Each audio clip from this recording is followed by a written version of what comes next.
Hello, everyone. It's Kayla. It looks like we're just waiting for a couple more people. We're waiting for Susanna and John.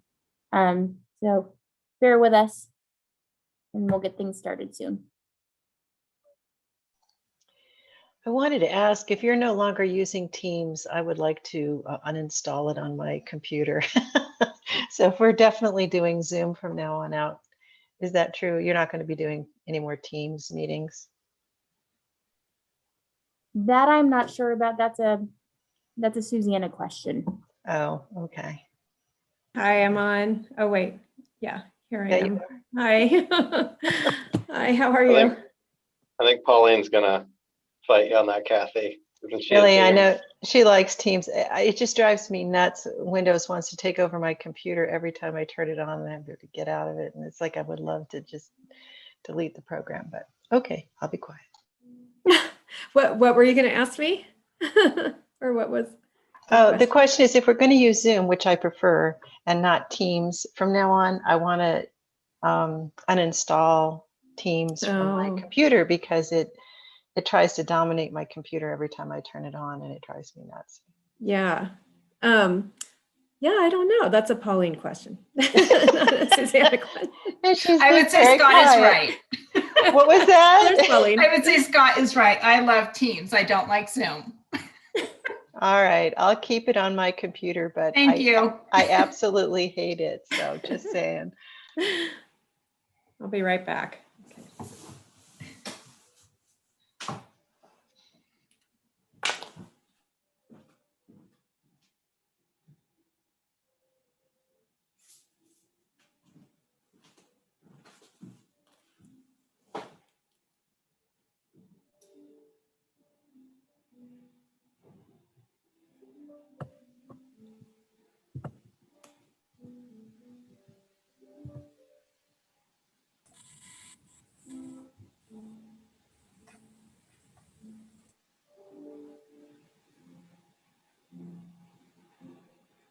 Can we move Melanie up to a panelist? There we go. Sorry, working on it. Thank you, Kayla.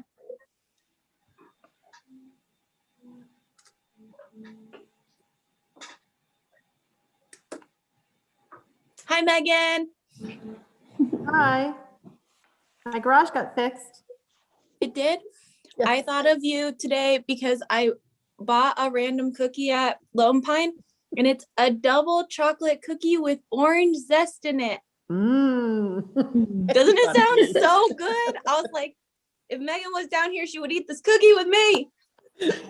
Too bad we don't have Taste-A-Rama, you know. Taste-A-Rama. Oh my gosh. And then I got the Desert Rose. It's my birthday on Sunday, and I treated myself, and I got a Desert Rose latte. It has rose water in it and honey. Ooh. It's very fancy. That sounds good. Where did you get the cookie? At Lone Pine. At Lone Pine. Where's Lone Pine? Susanna, we're having a hard time getting John on. So I don't know if you want to start the meeting, if you want me to start the recording. And Kayla, there's a bunch of critical staff people who are still attendees too. Okay.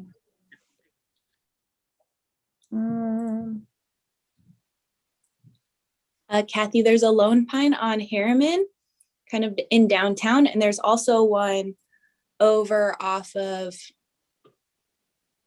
is Neff, I think they're like Neff and 27th, kind of that new building, like that new plaza they just built with the food trucks and like, there's a Lone Pine over there too. So there's two locations. Okay, I have to check it out. I have frequented the Aussie Pies quite a bit, unfortunately. You can see in my face. The Aussie Pies. Oh, good.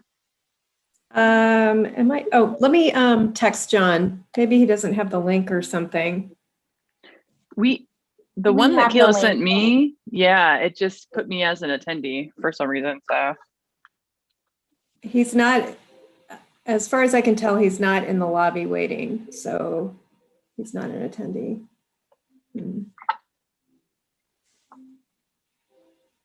See, Kathy, if it were Teams, we'd all be here.